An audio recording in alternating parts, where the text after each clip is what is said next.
Hi guys, welcome to my channel. And yes, I know it's been a while. As you know, I produce content just for once a month, and the fellowship has really taken quite a greater part of my time.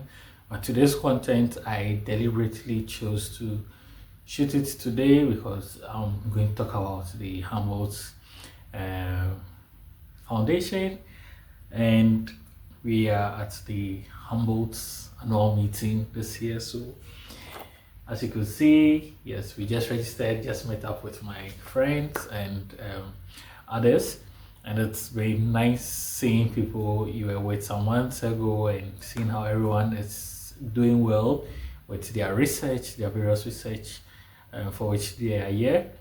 Um, Last year the annual meeting was just a dream, and now we are living it.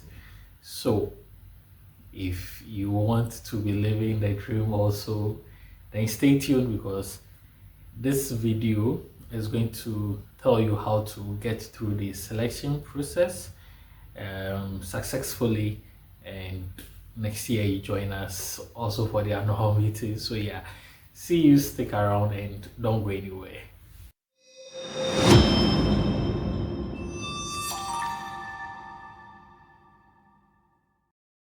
So welcome back. As I said, today's video is to give you tips on how to successfully pass your selection process interview, or how to go through the selection process successfully. Yeah, let me put it that way. And last year, exactly last year, go today, though yesterday was exactly a year. So 24th June, I received the mail that said, congratulations, you've been shortlisted for the selection process phase. And I was so excited. I was so excited because I went through a lot of, I had a very short time to apply for this fellowship because I saw it very late, like a few days to the closing day, and I had a chance to apply. And to get through the shortlisting was quite a big deal because you, over 200 people are applying just to get into 20 slots. So you can imagine the number of people who had to be eliminated, and you not being part of that elimination was is quite something. However, that is where then the biggest test is now, because you are competing against 39 other people. I'm saying 39 because I know mostly the fellowship or the foundation shortlist 40 people, but yeah, um, competing against all these 40 people for 20 slots. And I'm saying you're competing because yes, you need to fight for your space, although it's not a personal competition, but you need to prove yourself to get this space and be part of the 20. So um yes, when I got my letter of shortlisting, I was quite excited, but then I knew I was competing, and there were only 20 slots, as I said. But for prospective leaders like myself, we had 15 slots, and for postdocs, that was just 5. So you can imagine being a postdoc and fighting others, like other postdocs, for just 5 slots. And imagine just being about 40 people and you need to be part of the 15 for the prospective leader slots. Yes. So yep.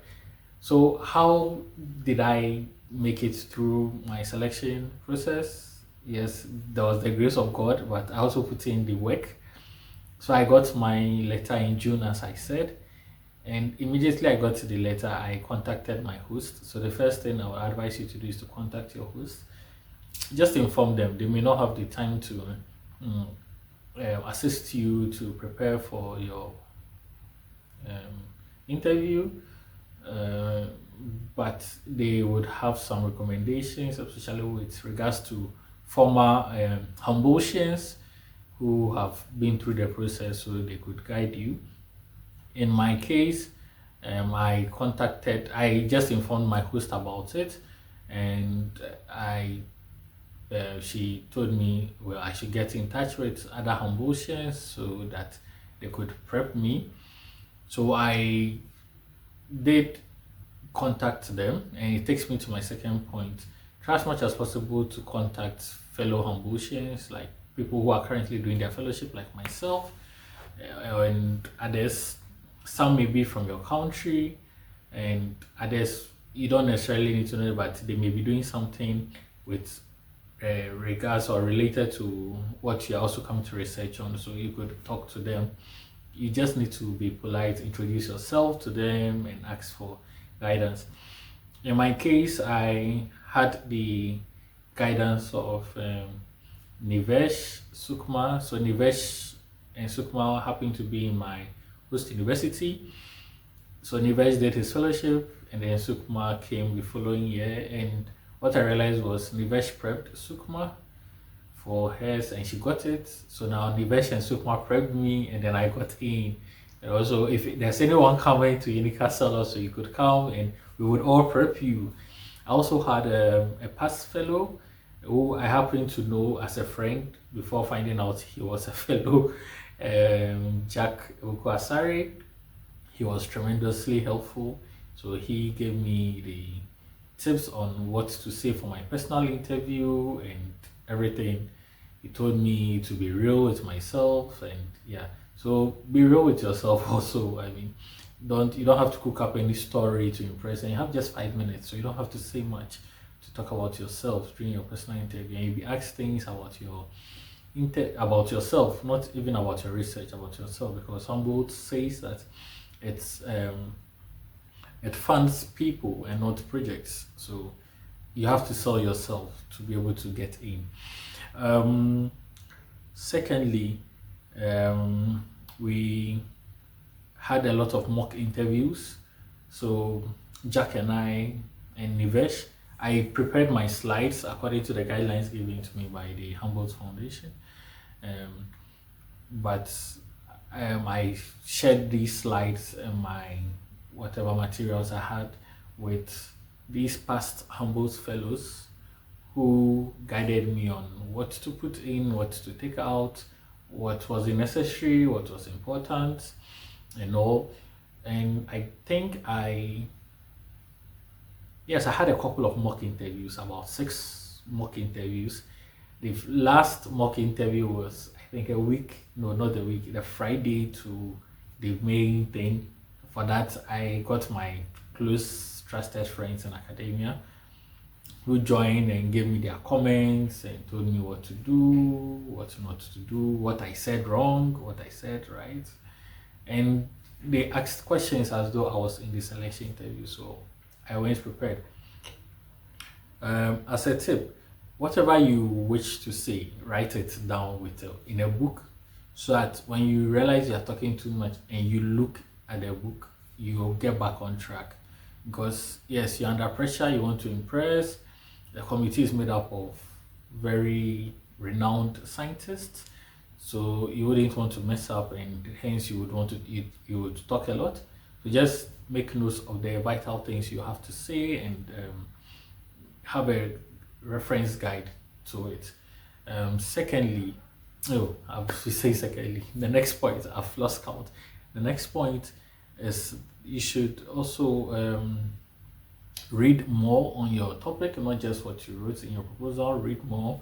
You should seem to have a lot of knowledge and depth in your subject area also, and your project should be very feasible. I think we've said this in the previous videos. We've talked about how feasible your project should be. You should also, as much as possible, prepare your interview room. It took me 2 weeks to prepare my interview room, and yes, I mean, Ghana happened to me a day to my selection interview. We had a power outage that lasted for some days, and well, that's a story for another day.